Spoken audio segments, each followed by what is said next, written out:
parang talk is cheap, 'di ba, partner? Madali sabihin o hindi na ako kakain ng taba simula ngayon hanggang December 31, 2021. Oo, pero isang oras lang ginawa. Kasi nga talk is cheap. Oo. So it should be something achievable, doable. At yung paninindigan mo, ha? Mr. Lloyd Luna, kausapin po natin. Hi sir, Happy New Year po Hello, sa inyo, sir, sir. by Zoom. Happy New Year, Alvin.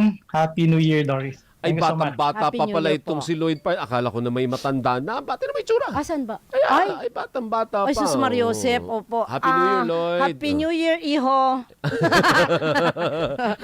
Happy New Year. Ayan. Pag sinabing motivational speaker, Lloyd, introduce muna natin yung trabaho mo. Baka sabihin, sino bang batang yan? Parang high school lang yan. What do you do if you are a motivational speaker? Madalas nagbibigay kami ng mga inspirational speeches sa mga organizations, sa mga events. So, ang ginagawa namin is parang nagbibigay ng inspirasyon sa mga tao. So you motivate people by speaking. Yun ang armas mo. Talk, salita, Apo. pag-engganyo. Aha. Yun ang Tama ginagawa. po. Tama, Tama. oo. Oo. Ano naman po ang mga, base yan sa mga experience mo, ganyan ba, Lloyd? Base po sa experience, saka dun sa experience ng iba na nalaman mo. So, nagchichismis ka din minsan. Aminado siya, partner. Aminado, oo. Ginagamit niya yung mga tales. Correct. Hindi from the Because script. sometimes may mga inspirational stories na yun Yeah. nag-fit dun sa pangailangan ng audience mo na wala sa'yo. So, Okay. can also be done. So, paanong diskarte if you have, sige, fine, if you now have a New Year's resolution, yung pinapangako mo, gagawin ko to ngayon 2021, Oo. anong maganda doon to fulfill it? Hindi yan salita lang. Ito pa rin. Tuparin, Oo. tupdin mo. O, anong dapat gawin, Lloyd? Siguro kailangan ang unang tanong mo is sa'yo ba nang galing yung New Year's resolution or yan ay dala lang ng social pressure? Yan, okay. Kasi karamihan parang ang taba-taba mo ay di sige magpapapayat na ako. So hindi nang galing sa'yo, kundi nang galing sa iba. Oo. Kasi sinabi nga, mo, oo mahina siya. Oo. Kumbaga parang kinantsawang ka, ginawa mo ngayong New Year's resolution, parang ganun, Lloyd, Hindi ganun Oo, dapat. so, hindi siya sustainable kasi after this month, yung nangantsaw sa'yo, wala na. Nag-move on na siya sa buhay niya. Oo. Ikaw is nagpapakahirap pa sa gym. Oo. So parang wala ka naman palang kailangan patunayan. So bakit mo pa itutuloy yung pagpapapayat? Ganun pala yun. So papaano So, ano pala? dapat? Ano dapat ang Oo. gawin? Pag ako nag-New Year's resolution, kasi kagaya ako, Lloyd, kung hindi mo natatanong, pero kung gusto mong tanungin mo na rin ako.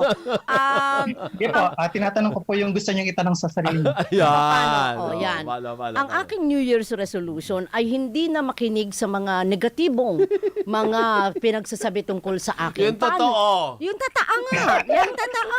Oo. Okay, Yun. Paano yun? Kasi masyado akong apektado sa mga ganyan, mga chismis-chismis. Ayaw ko ng ganyan. So, ang aking New Year's resolution ay wag maging gullible. Spell gullible. Maging apektado sa mga ganun. Huwag maging emosyonal. Huwag maging emosyonal. Paano yan, Lloyd? So yan po ay base sa experience ninyo or sa experience ng iba? Sinabi ko nga, yun nga ang New Year's resolution ko, di ba? Oo, Yeah, dinataraya mo siya. Dapat hindi, ang sungit. Ha? Itong batang to? Iwaksi ang Oo. sungit. Nagbibiro lang ako dyan, Lloyd. Hindi, lahat naman tayo, di ba? Kasi dahil may social media na, maraming nababash, maraming nagsisiraan. Yan naman na nagiging, kumbaga, hobby ng lahat eh. Di ba? Wala ka nang makitang positibo na sinabi sa isang tao. Paano yun? I think kailangan mo itanong sa sarili mo kung para saan yung New Year's resolution mo. Kasi kung para sa yan, naalagaan mo yan. So in other words, gaano ba ka-importante sa'yo yung pagbabago na gusto mong mangyari sa taong ito? Kung pagtigil ng paninigarilyo or pag-iwas sa mga negatibong tao, gaano kahalaga sa'yo yan? Because kung gaano kahalaga sa'yo yan, yun yung magiging effort na pwede mong ibigay doon sa resolution mo na yan. Pero busy akong tao. So hindi rin pala yan ang tama si Yun, Lloyd. oo. Ngayon pa lang, umaatras ka na kaagad. Correct. Oo. Oo. Kasi parang sa akin, hindi achievable yun. Oo. So ano dapat nga, Lloyd? Yun ang Papaano? ituturo mo sa amin. Correct. Ano dapat ang isang ipinapangako or New Year's resolution? Number one, I think, is kailangan is achievable siya. In other Yan. words, hindi siya gusto mong maging mayaman. I mean, sure ka na gusto mong maging mayaman this year or matagal mo nang gusto yan. Kasi iba yung long term na gusto mong mangyari dun sa short term. And most New Year's resolution, yun yung mga maliit lang na kaya mong gawin. Kasi if you're going to have it na masyadong malaki, end of the year, mapofrustrate ka lang because probably wala pa sa 10%, no 100% na gusto mong mangyari ang natupad. So that's one. It should be doable. That's number one. Aha. Pangatlo ka mo ano ay specific, ay pangalawa ay it has to be what? Specific, did you say? Yeah, specific. Okay. Sige, tuloy mo. Paano yun? Specific. Ituloy mo lang, Lloyd. Hindi pa pwede gusto mo lang maging healthy. I mean, anong klase ng healthy at anong gagawin para maging healthy ka? Para masyadong broad. sinabi mo gusto mo Masyadong maging broad. healthy, O, masyadong general. Pag sinabi mong gusto ko maging healthy, masyadong malaki. It has to Yeah, be exactly. specific. O, sige, Okay. go ahead, Lloyd. diba? Kasi kung gusto mo maging healthy, anong mga gagawin mo, di ba? So, ang gusto mo maging healthy, kailangan mo bang tumigil sa mga masasamang bisyo mo? Kailangan mo bang mag-exercise? Kailangan mo bang mas kumain ng mas maraming masustansyang pagkain? So, yung mga maliliit na yun, yung New Year's resolution na tinatawag, hindi siya pwedeng very generic na wala kang, otherwise wala kang patutunguhan kasi masyado kang, Tama. maraming gustong gawin. And karamihan na gustong maraming mangyari Oo. is walang natutupad. Correct. Okay. Pangatlo? Next, ano pa? Well, dapat ulitin ko, yung importante is kailangan sa'yo nang galing. Dapat walang ibang nagpuwersa sa'yo or nag-influensya sa'yo na gawin yan. Because if nanggaling sa'yo yun, alam mo yung resolve mo is para sa'yo talaga yun, hindi ginawa dahilan ng nakantsawan ka ng iba. So, yun yung... Paano yun, Lloyd, singitin ko lang, partner? Isingit. Isingit ko lang. Pangit yung salitang singitin, parang ibang dating sa akin eh. Isingit. Bagong taon na, partner. Huwag ka nang malaswa. Nawala tuloy. Hindi, paano kasi sinasabi ni Lloyd, di ba? Paano kung galing sa sarili mo? Galing sa sarili ko, kunyari, may crush ako eh. So para mapansin niya ako, magpapaganda ako ng gusto. Pupunta ako kay Vicky Bello, yung mga ganyan, magpapaayos. Vicky lang agad, di ba pwedeng Manny Kalayan? Pwede rin. O ano? Oo, kung sino man ang available. Okay. At doable. At affordable. Yan. Oo, so paano yun? Kasi yun ang aking motivation. Kasi gusto ko maging, kunyari, maging payat or maging healthy. Kasi nga meron akong crush na gusto kong pansinin niya ako. Ganyan. Kasi yung part na yon, ulitin natin, basta sa premise na sinabi ko, hindi galing sa yan. It was, parang it was influenced by the external environment. Sa labas ng galing eh. So paano kung wala na yung pinapagpagandaan mo, magpapaganda ka pa ba? Magpakasal na pala. Paano yan?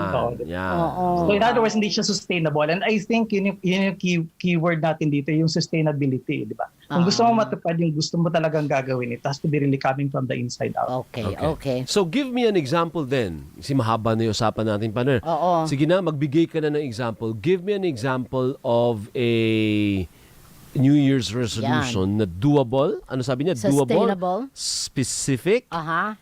Coming from the heart. Aha. Ano yung isa? Anong last? Sustainable. Sustainable. Go. For example, ngayon taong ito is hindi na ako malilate sa aking trabaho. So that is doable kasi kailangan mo lang na disiplinahin yung sarili mo at kailangan mo siyang sanayin. Now, importante na ito ay hindi isang bagay na pag sinabi mo, kinabukasan magagawa mo na because you're also breaking some bad habits kapag gagawin mo ito. Aha. So doable yun kasi Doable. Specific. sa'yo nang galing. Specific, nagigising ka ng or hindi ka na malilate. So it's very specific. Doable yun. Can be done this year. Bakit parang akong kinakausap mo, Lloyd? Pinatutungkulan mo ba ako? May nagbigay po ng tip sa akin dyan sa studio.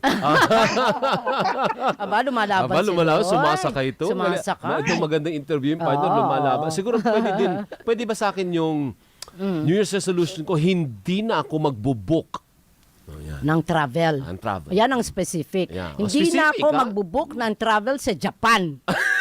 Ibig sabihin, pwede pala sa Korea. so hindi yan specific. Hindi pa siya specific, Lloyd. Oo. Kailangan specific talaga. Yeah, I mean, yung specificity kasi nung sinabi na magbubok, magta-travel, again, babalik ka dun sa idea, anong reason, di ba? Kasi hindi naman pwedeng basta hindi mo lang gustong gawin. There must be so there must be a reason. a heavier reason for doing it or for not doing it. Hindi, tsaka nasundot niya eh. Oo. Hindi na ako hindi na ako magbubuk sa Japan. Oo. Tama nga naman. Kasi Eh, pwede kong ilusot yun eh. Ang Sinabi binook ko ba? mo pala, Portugal. O di kaya hindi na ako magmumura Yan. Ayan, specific yan. Pwede yan, Lloyd, di ba? Pwede yun? Doable yan, doable. Kaya. Opo, New Year's ganun. resolution. Okay. But again, sinasabi lang natin na huwag sila mapufrustrate dun sa first few days or few weeks. Kasi what we are trying to unbuild here is yung habit na kasi ito yung parang automatic na nating nagagawa. But it can be done little by little, no? Again, kung committed ka dun sa gusto mo mangyari at yan yung New Year's resolution mo, it can always be done. So which means na hindi pa say, hindi po hoax ang mga New Year's resolution. Yan. Talagang pwede yung mangyari, depende sa'yo. Correct. Tama ba, Lloyd? Yes, Parang yun ang exactly. natutulog Kaya lang ko. karamihan nga kasi nang nangyayari sa atin is New Year's resolution natin. Minsan hindi talaga, o kadalasan hindi talaga galing sa atin. Hindi natin alam kung saan natin gagamitin. Bakit ba ako titigil pa ng nigarilyo? Bakit ba ako titigil pagsasabong? Bakit ba ako titigil sa pagiging negatibo? Para saan? Saan ko gagamitin? Oo. So, yung kawalan ng rason, Yeah. yun yung kawalan ng effort at Oo. kawalan ng interest na gawin yung Parang- resolution. You Parang have to ako- find the reason Ay, why ako, mayroon you're akong doing it. reason. Matagal ko na itong New Year's resolution. Oh. Sabi ko, Lloyd, bibili ako nung yung parang bamboo na, ano yun, kaalkansya. Yes. Pupunuin ko ng barya, ganyan-ganyan, para at the end of the year, meron akong, yun ang panregalo ko sa mga anak ko, meron kaming pera. Pero hindi ko nagagawa. Ako nagawa ko. Kasi lalo na, pagka nag-10-10, 9-9, 12-12, 12-12. mga ganyan, wala mali na. yun, Lloyd. Oo. Ay, paano nga pala yun? How do you deal with Ang New Year's temptations? resolution mo dyan, papalitan mo. Huwag mo papalitan yung bamboo na alkansya. Ang papalitan mo is hindi ka na magsasubscribe sa mga 1, 1, 2, 2, Oh, 3. tama kaka- nga. Kaka-add to cart ko lang kanina Paano yan? Ibig sabihin, hindi mo ma-fulfill. Oo. Because Kaya para mangyari yan, balik ka dun sa cellphone na walang mga application para hindi ka makapag-add to cart. 30 to 10, ganyan. Parang ganyan. So how do you not give in to temptations? Yan. Actually, yung situation ni Doris, something to do with temptation. Correct. Tukso. Di ba sabi Layuan sabi ko mo nina, ayaw ko ng taba. Ang hinaing ulam sa'yo, sinigang. Nako. Yung uyog-uyog. Uyog-uyog. Oo, ang taba. Oo. Tukso yun. How do you deal with that tukso? Well, ulitin natin, ito ay lahat may kinalaman kasi sa mentality o mindset or kaya habit, nakasanayan. So pag sinabing nakasanayan, tulad ng pagmamahal, hindi mo kagad maalis kapag wala na at hindi mo na gustong gawin at hindi na dapat gawin. Parang may hugot si Lloyd. Pagmamahal agad ang example. Alam mo, Lloyd, dapat sagutin mo si MJ Felipe. Bakit? Ano Siyempre sabi? naka-monitor. Of Kasali course. din sa partner. Aha. Sabi ni MJ Felipe, ang kanyang New Year's resolution, hindi na ako magiging marupok. Marupok. Pwede ba yun, Lloyd? Oo. Hindi na raw siya magiging marupok o hindi masyadong specific? Hindi masyado siyang specific. I mean, anong klaseng hindi marupok? Sa Kailangan pag-ibig kasing nga. sabihin ng mga- Kung ako Hindi, sa ako sa- pag-ibig. Oo. Parang ikaw lang, Lloyd. Kanina humuhugot ka O sa pag-ibig, Lloyd, ipagpalagay natin sa pag-ibig. Oo, maraming ganyan sa specific na ba pag-ibig. yun o hindi pa rin specific? Hindi pa siya specific. Mas Hindi kailangan pa. mo gawin. Ano yung New Year's resolution mo para hindi ka maging marupok. Kasi kung ang resolution mo hindi maging marupok, paano mo siya gagawin? Aha. Napaka-vague kasi ng marupok So, dapat ba hindi ka na mag-add ng, mga nag-flirt? Dapat ba hindi ka na magpupunta sa ganitong lugar? So, yung mas specific pa doon kung paano hindi. Pero would it help, Lloyd, kung kunyari doon sa New Year's resolution mo, for example, hindi na ako magiging marupok, mayroon kang kasabay or meron kang katuwang na para sabay kayong tutupad ng ganong New Year's resolution. Kaso mo, kapag ka kumuha ka naman ng kasabay, marupok din. Dalawa kayong marupok. Paano ni? So, again, sinasabi ko lagi, New Year's resolutions coming from you. So, in other words, doesn't matter kung may kasama ka o wala. Kasi personal commitment mo siya para sa sarili mo. Consider it your gift to yourself. Parang ganun. Okay. Hindi siya yung, tara. Kasi may experience ako niyan, may kasama ko sa gym, di ba? Gym body mo, magpapaganda kayo ng katawan. Di ba? After 1 week, wala na sa gym. So, wala ka nang kasama, parang ayaw mo na rin magpatuloy.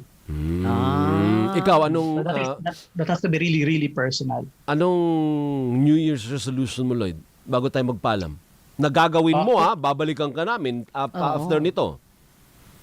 Actually, wala akong New Year's resolution kasi Oh. taon-taon meron akong tinutuloy ko lang kung ano yung mga nasimulan ko na. Pero meron nagbulong sa akin, Lloyd, dito rin sa studio. Yung nagbulong din sa iyo Akala mo, kanina. akala mo, Ang New Ang Year's karma talaga dito sa SRO, no? Digital. Oo, digital ganun na ang kami. karma. Paano ang bulong sa'yo, partner? Yun daw nga ang kanyang New Year's resolution. Para lang din si MJ. Marupok din Ayoko nang siya. maging marupok. Pero final, gusto ko lang sabihin din, no? Minsan kasi kapag ang New Year's resolution mo, hindi na ako, mas hindi mo siya nagagawa kaysa gusto ko nang maging. So in other words, pwede mo siya kasing i-flip sa, hindi na ako magiging late. Mas maganda kasi kapag sasabihin mo sa sarili mo na mas magiging maaga na akong pumasok. So dapat O, if hindi na ako i-frame... magiging marupok, mas magiging malakas na ako. Oo. If i-frame mo yung iyong statement o yung New Year's resolution sa positive, Positive. hindi negative. Yep. oo. Ayun. Kasi pag hindi na, ang dating kasi sa sarili mo nun, parang you are depriving yourself with pinapagkait mo sa sarili mo. Salit na ibinibigay mo sa sarili mo. So, pwede pa rin maging marupok. Oo. Paminsan-minsan. Basta dapat hindi, ang papaltan siya. Papaltan siya na gusto mo na maging malakas. Ayan. So, papalitan na lang, magjojowa na ako. Ganyan. MJ tanda mo yan, nakikita mo ba yung mukha ni, imbitahin mo to MJ. Oo nga. Pag halimbawa down ka MJ Felipe, kausapin mo si Lloyd. Kasi Yeah. motivational siya. Yeah, eh. tapos you can just call him tapos Yeah. sasabihin mo, hello Lloyd, please motivate me. Sabihin niya, Lloyd, please stimulate me. Yan. Kailan stimulate yung mga creative? Kasi baka wala ng creative Tsaka dapat, juices oo, si oo. MJ. O Sab- tawagan niya si Lloyd. Ang Oo. sagot naman ni Lloyd, Oh. who you po? Hindi pala siya kilala. Thank you, Lloyd. Maraming Maraming salamat, Happy New Lloyd. Year sa iyo, Lloyd. Happy Lloyd, New Year. final, ano ang pinakamensahe mo sa lahat po Yan. ng gustong mangako na may gagawin? Aha. Anong pinakamensahe mo at tip mo sa kanila na matupad nila ang kanilang pangako? Don't be too hard on yourself. No? Huwag mong parusahan, huwag mong pilitin, huwag mong puwersahin yung sarili mo sa mga bagay na gusto mong matupad ngayong taong ito. Because maraming mga bagay na nakaplano na hindi nangyayari because may mga unexpected challenges na biglang dumarating sa'yo. So it's better na lagi kang prepared doon sa mga bagay na pwedeng dumating para kapag dumating siya, mas magiging madali sa'yo. But basta mag-relax ka lang, kung ano lang yung tingin mo kaya, yun lang muna yung gawin mo because nothing great can be done overnight. Okay. May message sa'yo si MJ. Ano daw? Sabi mo naman sa sarili mo. Sabi mo, ano daw? Parang chismosa talaga. Sismos. Sabi ni MJ. Oo. Naku, delikado yung mga motivational speakers ng ganyan. Bakit? Baka mamaya, Sus Mariosep. May ganyan yung MJ. Parang, Kaya nga. May patutunguhan eh. Oo, parang yun na nga. May tinutumbok eh. In the middle of the night, may tatawag kay Lloyd. Lloyd, please, motivate me. Sabi ni Lloyd, who are you? sabi ni Lloyd, middle of the night, hindi ba? So, antok na si Lloyd. Kung ayaw mong matulog, magpatulog ka. Lalong na-down. Lloyd, thank you. Happy New Year. Salamat, Lloyd. Maraming salamat. I hope you Happy New enjoy Year. Loko lang, Lloyd. Niloloko Oo. para light lang yung discussion Correct. natin. Ha? Thank you. Ingat lagi. Thank you. Si Lloyd Luna po yan. Yeah. Isang motivational speaker. Sabi ni Pwede kaya ako maging motivational speaker?